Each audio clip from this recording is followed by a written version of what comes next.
ये आप लोग का रे ऑप्टिक्स का 5th वीडियो लेक्चर है। इसके पहले के जो वीडियो लेक्चर हम लोग देखे थे उसमें हम लोग देखे थे रिफ्लेक्शन ऑफ लाइट देखा था हमने, प्लेन मिरर से कितने तरह के इमेज फॉर्मेशन हो सकते हैं, कैसे इमेज फॉर्मेशन होते हैं, क्या उसकी प्रॉपर्टीज थी वो पढ़ा था हमने, जिसमें ये पढ़ा था कि परपेंडिकुलर डिस्टेंस जो होता है ऑब्जेक्ट का मिरर से और इमेज का मिरर से दोनों हमेशा इक्वल होता है। फिर और भी कुछ हमने देखा था कि वो इमेज लैटरली इन्वर्टेड होता है। फिर हमने ये पढ़ा था कि उसमें जो मेरा इमेज बनेगा वो हमेशा क्या रहेगा, वर्चुअल रहेगा, इरेक्ट रहेगा। आगे भी हम उसमें बात करेंगे थोड़ा सा कुछ और, लेकिन अभी फिलहाल हम ये समझते हैं उसमें इमेज फॉर्मेशन कैसे होता है। Image formation in plane mirror पढ़ना है हमको। Image formation in plane mirror, ठीक है। उसको जरा समझो ध्यान से। इसमें दो चीज हम एक साथ समझ लेंगे, एक तो इमेज फॉर्मेशन और दूसरा फील्ड ऑफ व्यू। बहुत अच्छे से समझ में मिलेगा, पहले आप ध्यान से देखिएगा इसको। मान लो ये एक मिरर है, ठीक है, और उसके सामने यहां एक ऑब्जेक्ट रखा हुआ है O। ये तो तुम्हारा पहले कंफर्म है बाबू कि जो ऑब्जेक्ट का डिस्टेंस होगा वही इमेज का डिस्टेंस होगा। ये तो कंफर्म है हमारा सबसे पहला। दूसरा बात कि हमको पहले ये समझ ले कि हमको कोई चीज दिखता कैसे। ये शुरुआत में ही हम आपको बताए थे बाबू कि जब भी किसी पॉइंट से लाइट रे आपके पास आती है तो आप उसकी इमेज को देखते हैं। कहने का मतलब कि ये लाइट रे जो कहीं से आ रही होगी वो जिस पॉइंट पर मिली है, या आप यहां से समझोगे तो आपको ये समझ में आएगा कि इस पॉइंट से स्टार्ट हुई है। अगर आप यहां से देख रहे हो तो आपको ये पता चलेगा इस पॉइंट पर ये मिली है। कहने का मतलब जिस पॉइंट से मिली है, स्टार्ट हुई है, वही हमको उस ऑब्जेक्ट का देखने का कंडीशन होता है हमारे आंख के द्वारा। तो अगर हमको O का इमेज ये आई दिखेगा, मतलब ये लाइट हमको आंख पर मिलनी हुई दिखनी चाहिए। चलो देखते कैसे। एक लाइट रे हमने ऐसे भेजा जो रिटर्न होके वापस चला आया। समझ में तो आ रहा है कि इधर से रिटर्न क्यों हुआ। नॉर्मल इंसिडेंस I 0 तो R भी 0। वैसे ही एक और हमने देखा लाइट रे और वो रिटर्न हो गया हमारा इस तरफ। अब देखो, अगर ये ध्यान से अगर तुम देखो तो इन दोनों लाइट रे का इंटरसेक्शन ये है हमारा। इन दोनों लाइट रे का इंटरसेक्शन क्या है, ये पॉइंट है। तो आई इमेज बन गया किसका, O का। अगर हमारा आंख यहां होता तो उसको देख पाता। क्या यही दो सिर्फ लाइट रे हो सकती है? इमेज बनाने के लिए दो लाइट रे तो पॉसिबल है, हम बना लिए इमेज, लेकिन क्या सिर्फ यही दो लाइट रे पॉसिबल है किसी पॉइंट से स्टार्ट होने का? नहीं, एक पॉइंट से इनफाइनाइट लाइट रे निकल सकती है। एक पॉइंट से बहुत सारे लाइट रे फाइंड आउट किए जा सकते हैं और निकल सकते हैं। तो मान लो एक लाइट रे इधर गया,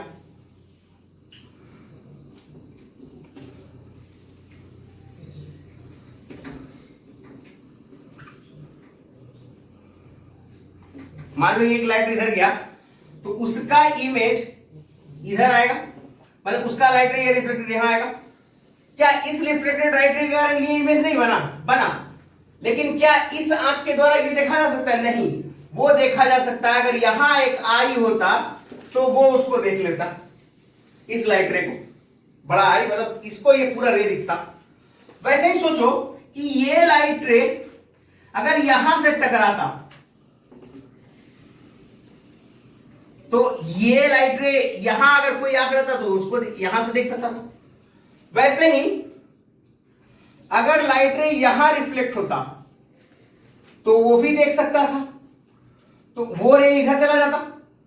तो फिर हम कह सकते हैं कि यहां हमारा अगर आंख होता तो वो इस पोर्शन से देख सकता था उस इमेज को। यानी ये इमेज जो हमारा आई बन रहा है वो का, वो इस पूरे यहां से यहां तक देखा जा सकता है अलग अलग कंडीशन में। तो ये जो आप मैक्सिमम रे देख रहे हैं यहां से यहां तक का, ये इनसे और इसके बीच का जो ये डिस्टेंस है, इसी को हम लोग कहते हैं field of view. Maximum distance तक जहां तक इमेज देखा जा सकता है किसी ऑब्जेक्ट का किसी मिरर के कारण, उसे हम लोग क्या कहते हैं, फील्ड ऑफ व्यू। और ये चीज जब भी किसी ऑब्जेक्ट का इमेज बनाना हो मिरर के थ्रू, सिर्फ हमको 2 लाइट रे का जरूरत पड़ता है, उससे ज्यादा लाइट रे का कोई जरूरत नहीं है उससे। तो मतलब 2 लाइट रे से ज्यादा का जरूरत नहीं है, मैक्सिमम 2 लाइट रे अगर आपके पास हो तो आप इमेज का लोकेशन निकाल सकते। जैसे देखो ये 2 लाइट रे रहता, इमेज का लोकेशन मिल जाता। ये 2 लाइट रे तो निकाल सकते थे, तो कोई भी 2 लाइट रे से फाइंड आउट किया जाता है। और फील्ड ऑफ व्यू क्या है, जो मैक्सिमम रेंज तक हम किसी ऑब्जेक्ट का इमेज देख सकते हैं मिरर के थ्रू। तो जो मैक्सिमम रिफ्लेक्शन होगा, मैक्सिमम रिफ्लेक्शन के लिए ही तो हमने मैक्सिमम मिरर का यूज किया, एक्सट्रीमिटीज का। समझे बात को, कोई दिक्कत? ठीक है, तो ये मेरा कंडीशन है इमेज बनने का। और उसमें हमेशा एक चीज याद रखना होगा कि object distance is always equal to the image distance and the distance should be perpendicular. Distance कैसा होना चाहिए, परपेंडिकुलर होना चाहिए।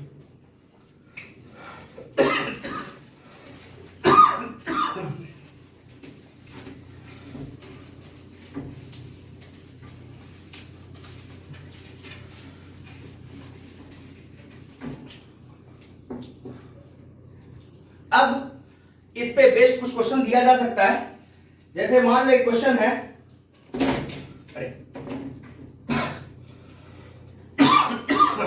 मान लो इस पे एक क्वेश्चन है तुम्हारा,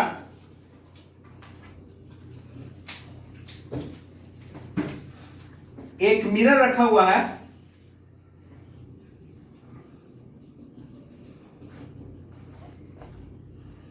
ठीक है, जिसका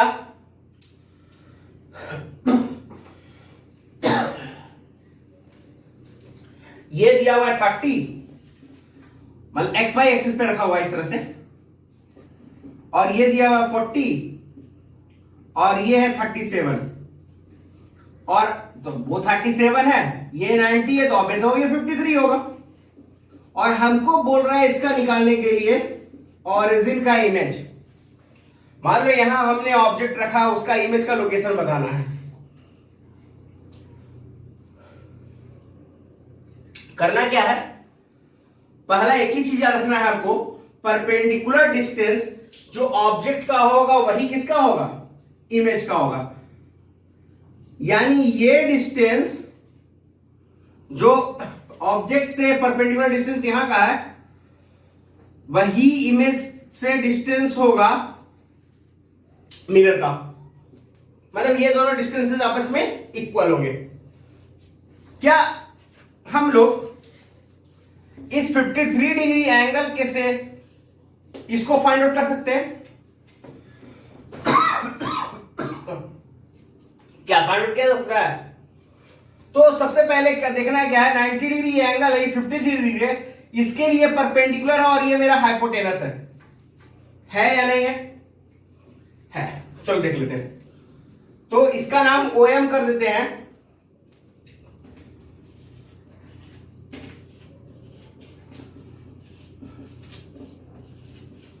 तो OM कितना हो जाएगा, 30 इंटू साइन 53 डिग्री। और साइन 53 डिग्री का वैल्यू जो होता है, अगर आपको याद हो तो ऐसा कुछ ट्रायंगल था, अगर ये 3, ये 4 और ये 5 हो तो ये 53 डिग्री था और ये 37। तो साइन 53 अगर यहां से देखिएगा तो ये 4/5 होता है।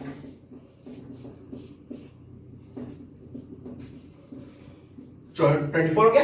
अगर ये 24 है तो ये भी 24 होगा। और हमको इसका लोकेशन फाइंड आउट करना है, यानी ये हमको निकालना है y और ये निकालना है हमको x।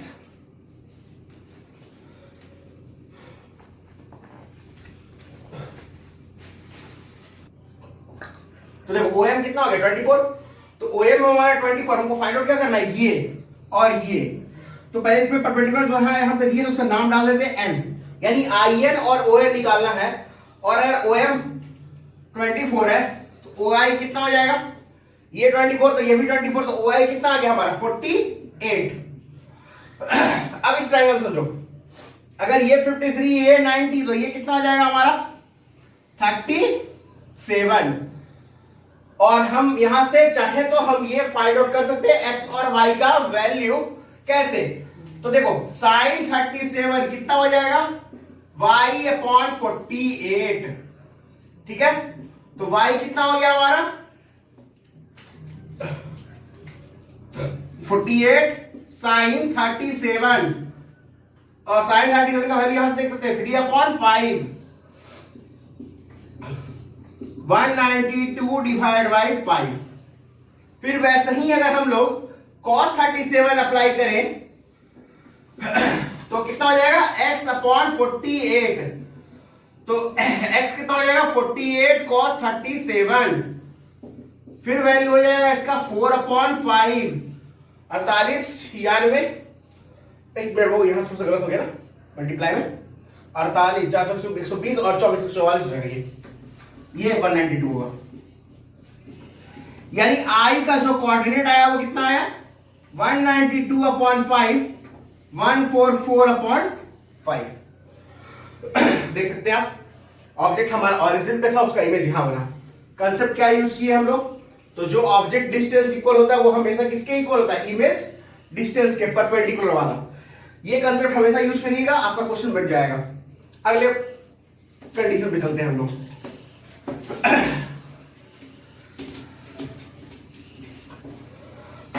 थोड़ा लगता है गले में खराश हो गया है, इस वजह से एक बार वीडियो रुक भी गया आपका। देखते हैं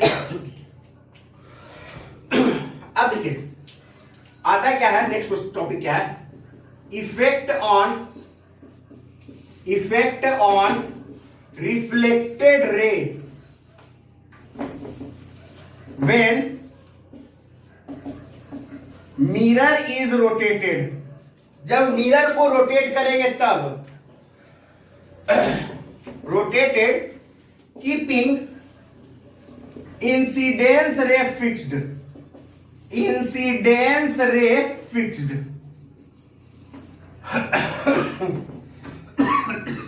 देखो कह रहा है क्या कि रिफ्लेक्टेड रे पर क्या इफेक्ट आता है जब हम मिरर को रोटेट करते हैं और ये करते हैं कि इंसिडेंस रे फिक्स्ड है।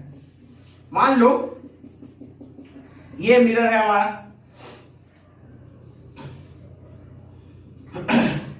ये इंसिडेंस रे है और ये है इसका रिफ्लेक्टेड रे। ठीक है, अभी तो फिलहाल दोनों एंगल सेम होगा, जितने एंगल इसकी होगी उतने एंगल इसकी होगी, लॉ ऑफ रिफ्लेक्शन से। अब कह रहा है कि मिरर को हम रोटेट कर रहे हैं। मान लो मिरर को ऐसे रोटेट किया हमने,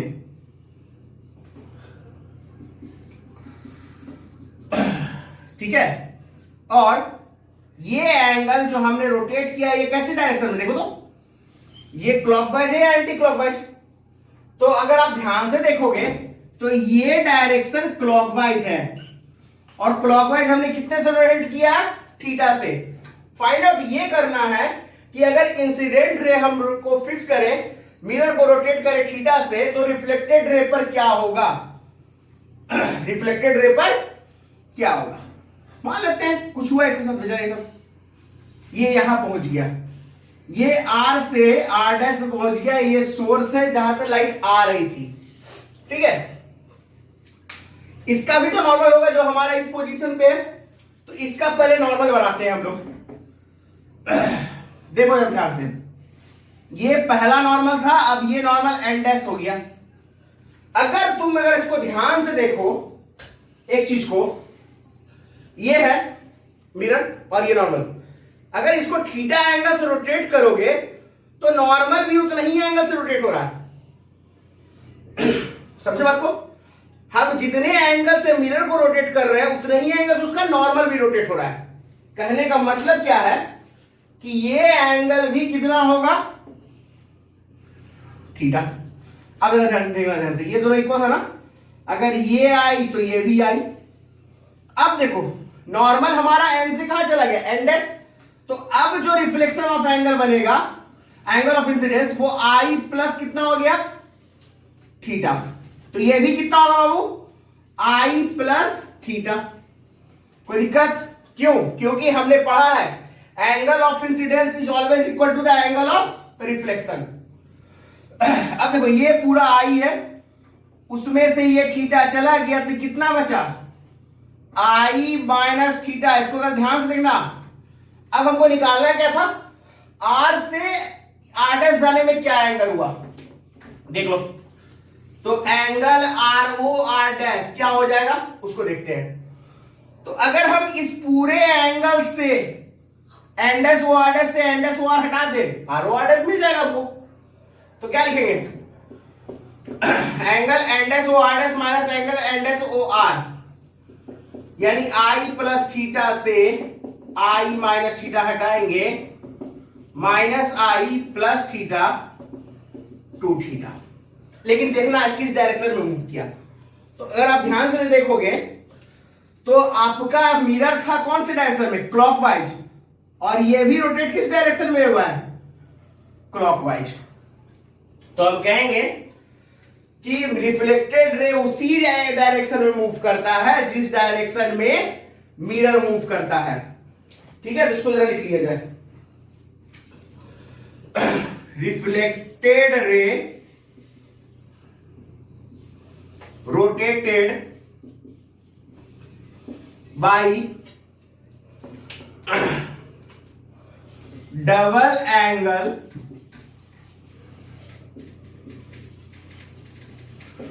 by which mirror is rotated in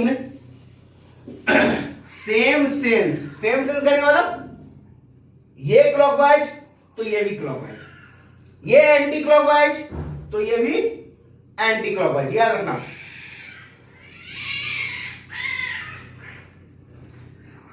same sense, इनका क्या रहेगा? सेम सेंस, ये याद रखना होगा। ठीक है, तो रिफ्लेक्टेड रोटेट करेगा डबल एंगल किसके? मिरर के, लेकिन सेम सेंस में। ठीक है, ये पॉइंट को नोट कर लो, इसके बाद आगे देखते हैं।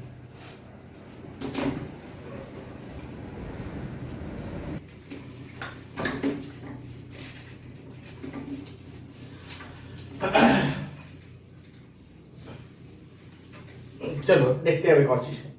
अब इस बार क्या करता है कि मान लो मिरर को फिक्स करते हैं और इस बार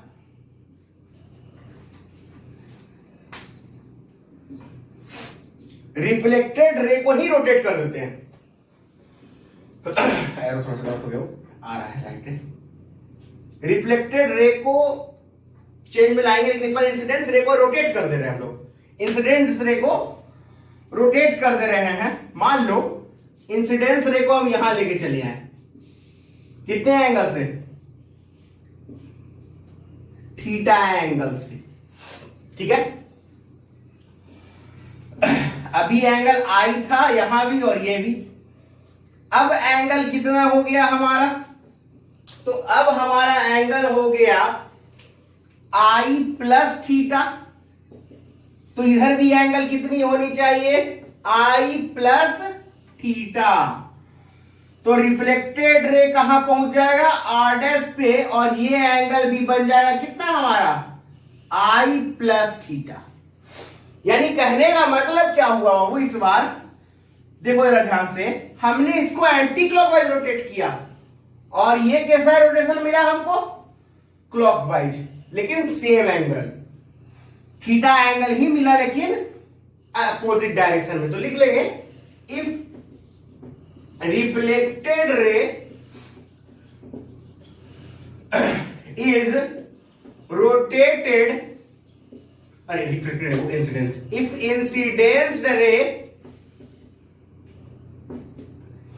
incidence ray is rotated by an angle theta, then reflected ray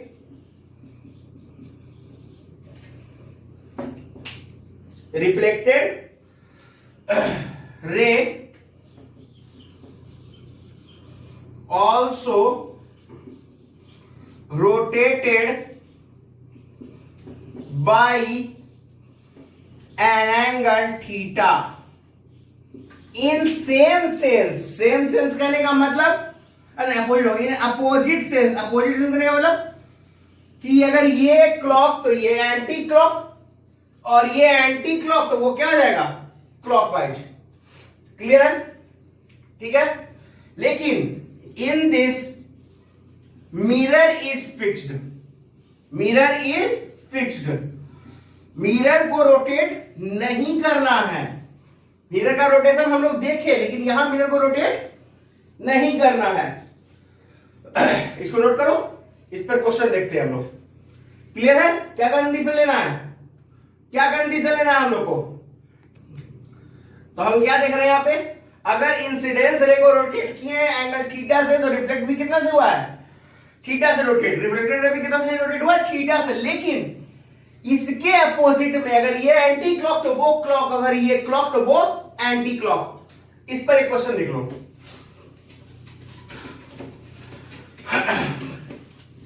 ठीक है, इस पर एक क्वेश्चन देखते हैं। मान लो मिरर को रोटेट कर रहे हैं हम लोग 10 डिग्री से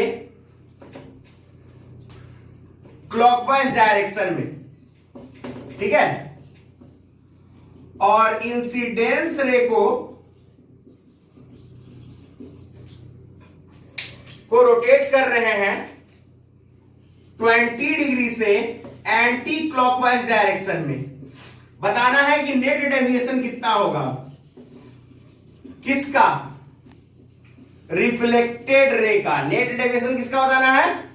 रिफ्लेक्टेड रे का। रिफ्लेक्टेड रे दोनों केस में रोटेट करेगा, इसमें भी और इसमें भी। तो मान लेते हैं कि इसमें डेल्टा 1 हुआ था और इसमें डेल्टा 2 हुआ। तो डेल्टा 1 कितना हो जाएगा यहां से? क्या है बताया ना, मिरर का जब भी एंगल होगा उसका डबल रिफ्लेक्टेड रे होगा, यानी 10 का दूना कितना? 20। सेम सेंस मतलब क्लॉकवाइज। ठीक है। अब आते हैं डेल्टा 2। तो डेल्टा 2 क्या होगा? कहे हैं यहां सामने भी दिख रहा है कि अगर इंसिडेंस रोटेट करता है जिस एंगल से, थीटा एंगल से मान लो, तो रिफ्लेक्टेड रे भी कितना से करेगा? थीटा एंगल से, लेकिन अपोजिट सेंस में। अगर ये एंटी क्लॉकवाइज तो वो क्लॉकवाइज। तो ये भी 20 हो गया क्लॉकवाइज डायरेक्शन में। तो नेट डेविएशन क्या हो जाएगा? दोनों ऐड कर देते, दोनों सेम डायरेक्शन में, तो 40 डिग्री क्लॉकवाइज डायरेक्शन में। और भी क्वेश्चन बन सकता है।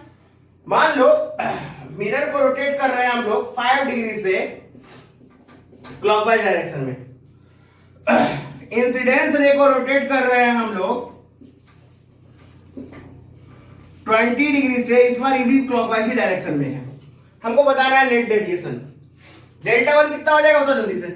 डेल्टा 1 इसका डबल, सेम सेंस, डबल कर दो, 5 का दूना 10। कौन से डायरेक्शन में? क्लॉकवाइज डायरेक्शन में। ठीक है। और इंसिडेंस रे क्या होगा? इंसिडेंस रे हमारा रोटेट कितना से हुआ? 20 से है। रिफ्लेक्टेड भी कितना होना चाहिए? 20 से, लेकिन अपोजिट। तो डेल्टा 2 हो जाएगा 20 डिग्री ACW। अब क्या बताएंगे? अब डेल्टा क्या होगा?